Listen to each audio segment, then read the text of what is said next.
بسم اللہ الرحمن الرحیم۔ حضرت علامہ اقبال وطنیت، قوم پرستی اور امت مسلمہ کا تصور ایک ایسا بنیادی عنوان ہے کہ میں یہ سمجھتا ہوں کہ پاکستانی قوم پر یہ لازم ہے کہ وہ اس عہد میں بالخصوص نوجوانوں کے لیے کہ وہ علامہ اقبال کو ری ڈسکور کریں، اقبال کو دریافت کریں، ان کی کتب اور شاعری کا مطالعہ کریں، کیونکہ ایک ایسا عہد جب ہندوستان کو، جہاں مسلمانوں کی 800 سالہ حکومت ہے، جنگ آزادی میں ہمیں ناکامی ہو رہی ہے، مسلمان سیاسی، معاشی، دفاعی طور پر غلامی کا شکار ہو چکے ہیں،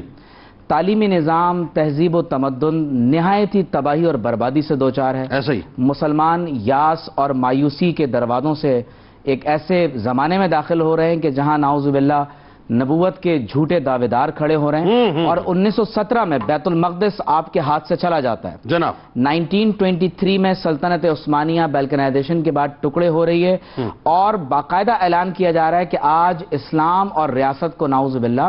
جدا کیا جا رہا ہے، اور نیشن اسٹیٹس بن رہی ہیں، قومی ریاستیں بنائی جا رہی ہیں۔ تو ایک ایسے عہد میں اللہ تعالیٰ نے تحفے کے طور پر ایک ایسا ویژنری، آئیڈیالوگ، تھنکر، فلاسفر کہ جو محض ایک فلسفی اور شاعر نہیں ہیں، جو چیز اقبال کو دیگر شعراء اور فلسفیوں سے جدا کرتی ہے وہ دراصل قرآن سے ان کی اٹیچمنٹ اور ان کا عشق رسول صلی اللہ علیہ وآلہ وسلم ہے۔ اسی لیے اقبال نے وطن پرستی سے مسلمانوں کو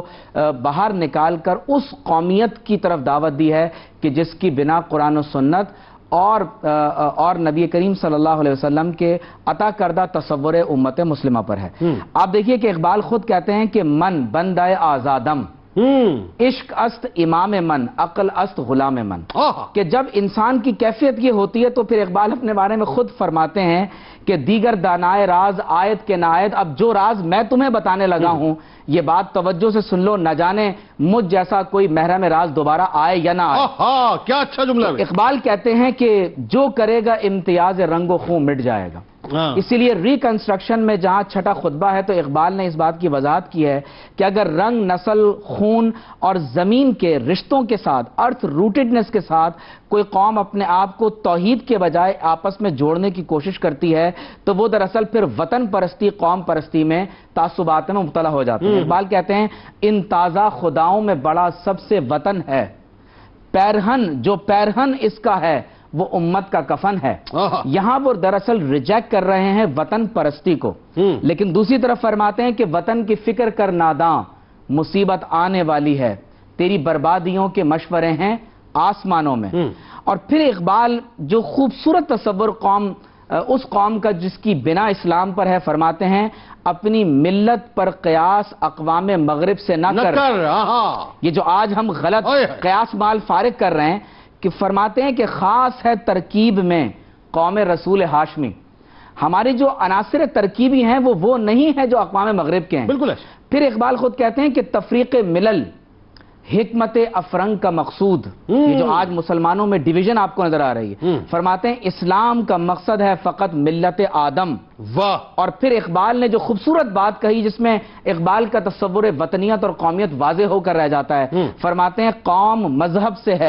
مذہب جو نہیں تم بھی نہیں، جذب باہم جو نہیں محفل انجم بھی نہیں۔ اور میں یہ سمجھتا ہوں کہ اقبال نے جب اس زمانے میں ایک صاحب نے برسر ممبر حضور علیہ الصلوۃ والسلام کی نبوت اور رسالت کے حوالے سے اس کو محدود کرتے ہوئے ایک بات کہی تو اقبال نے ان کے رد میں پوری ربائی فرمائی ہے۔ اقبال کہتے ہیں کہ سرود برسر ممبر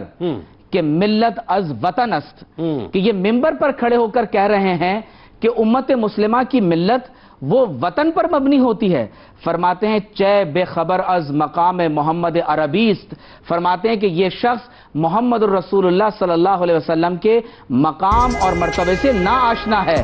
بمصطفیٰ برساں خیش را کہ دی ہما اوست، اگر با او نہ رسیدی تمام بو لہبیست۔ اقبال کہتے ہیں کہ حضور علیہ الصلوۃ والسلام کے قدمین شریفین میں پہنچو، اگر تم نے امت کے تصور کو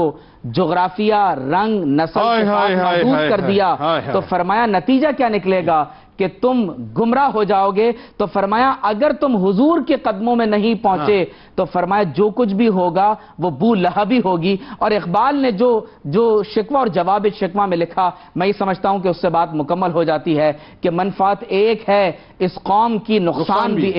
ایک ہی، سب کا نبی، دین بھی، ایمان بھی ایک، حرم پاک بھی، اللہ بھی، قرآن بھی ایک، کچھ بڑی بات تھی ہوتے جو مسلمان بھی ایک، فرقہ بندی ہے کہیں اور کہیں ذاتیں ہیں، کیا زمانے میں پنپنے کی یہی باتیں ہیں۔ اور آج فلسطین کے موضوع پر جس طرح امت مسلمہ خاموش ہے، یہ واضح ہو رہا ہے کہ ہم اقبال کے تصور امت اور قوم سے بہت دور ہو چکے ہیں۔ لیکن الہ آباد میں علامہ اقبال نے جب مسلمانوں سے خطاب کیا تو آپ کا ایک پیراگراف بہت مشہور ہے جو آج بھی کتابوں میں رقم ہے۔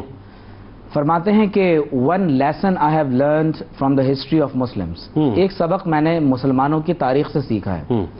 In critical times in their history it is Islam that has saved Muslims, not vice versa۔ فرماتے ہیں کہ ہمیشہ نازک حالات میں اسلام کے دامن میں مسلمانوں کو پناہ ملی ہے، مسلمانوں نے اسلام کا دفاع نہیں کیا، یہ نچوڑ ہے۔ پھر فرماتے ہیں کہ if today you focus your vision on Islam and seek inspiration from the ever vitalizing idea embodied in it, you will be only reassembling your scattered forces, regaining your lost integrity and thereby saving yourself from total destruction۔ یہ علامہ اقبال کا پیغام دراصل بنیاد ہے پاکستان کی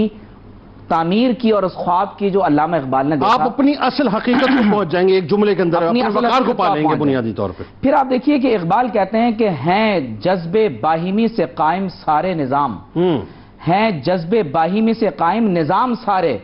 پوشیدہ ہے یہ نقطہ تاروں کی زندگی میں۔ واہ! یہ اب اقبال بتا رہے ہیں کہ امت مسلمہ کا تصور کیا ہے، جھرمٹ جو ہے ستاروں کی۔ پھر اقبال کہتے ہیں کہ ہو گیا مانند آب ارزاں مسلمان کا لہو۔ آج آپ دیکھیے فلسطین میں یہی ہو رہا ہے، 10,000 سے زیادہ مسلمان شہید ہو گئے۔ فرماتے ہیں کہ مضطرب ہے تو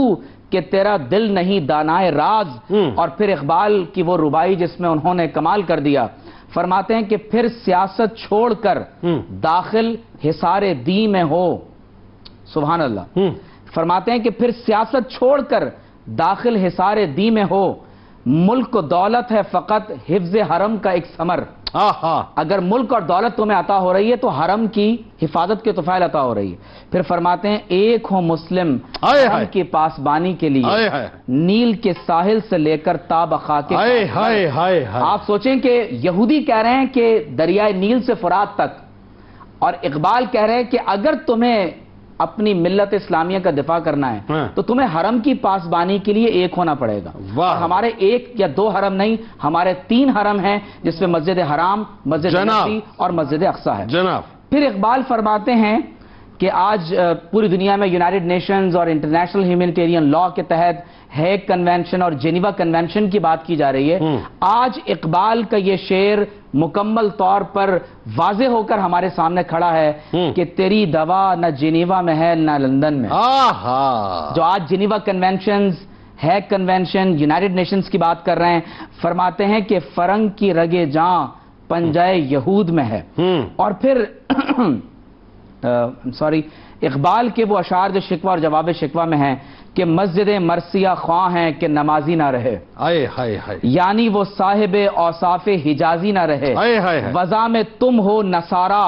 تو تمدن میں ہنود، یہ مسلمان ہیں کہ جنہیں دیکھ کر شرمائیں یہود، یوں تو سید بھی ہو، مرزا بھی ہو، افغاں بھی ہو، تم سبھی کچھ ہو، بتاؤ تو صحیح مسلمان ہو۔ اور پھر اقبال ان نوجوانوں کو جھنجھوڑ کر، اقبال موجودہ حالات میں بھی آپ ان کی شاعری پڑھیں تو ایمان تازہ ہو جاتا ہے۔ فرماتے ہیں معمار حرم باز با تعمیر جہاں خیز، اے وہ شخص جس نے کسی زمانے میں حرم کی تعمیر کی تھی،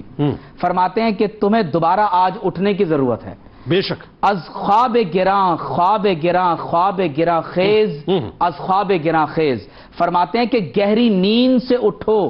گہری نیند سے اٹھو، گہری نیند سے اٹھو۔ اور شکوہ جواب شکوہ میں اقبال نے مسلمانوں کے امت مسلمہ کے تصور اور اس کے عروج و زوال کے فلسفے کو ان اشعار میں بند کیا ہے کہ قوت عشق سے ہر پست کو بالا کر دے۔ جنید بھائی، آج مسلمانوں کی پستی بالائی میں، زوال عروج میں قوت عقل سے یعنی تبدیل نہیں ہوگا۔ اقبال کہتے ہیں کہ وہ قوت عشق سے ہوگا، اور پوری دنیا میں اندھیرا ہے، مشرق میں بھی اندھیرا ہے، مغرب میں بھی اندھیرا ہے، اگر اجالا ہوگا تو کیسے ہوگا؟ اقبال کہتے ہیں کہ دہر میں اسم محمد سے اجالا کر دے، وہ نہ یہ پھول تو بلبل کا ترنم بھی نہ ہو، چمن دہر میں کلیوں کا تبسم بھی نہ ہو، یہ نہ ساقی ہو تو پھر میں بھی نہ ہو، خم بھی نہ ہو، بزم توحید بھی دنیا میں نہ ہو، تم بھی نہ ہو۔ اور پھر اقبال نے قوموں کے عروج زوال اور امت مسلمہ کے عروج زوال کو اس شعر میں قلم بند فرمایا ہے کہ جب اللہ نے کائنات کو پیدا کیا تو قلم کو حکم دیا کہ وہ لوح پر لکھے، تو تقدیر کو لکھ دیا گیا۔ تو اقبال کہتے ہیں کہ کی محمد سے وفا تو نے تو ہم تیرے ہیں، یہ جہاں چیز ہے کیا لوح و قلم تیرے ہیں۔ اقبال یہ بتانا چاہ رہے ہیں کہ اگر تم نے حضور سے وفا کی تو اللہ تمہاری تدبیر کو تقدیر بنا دے۔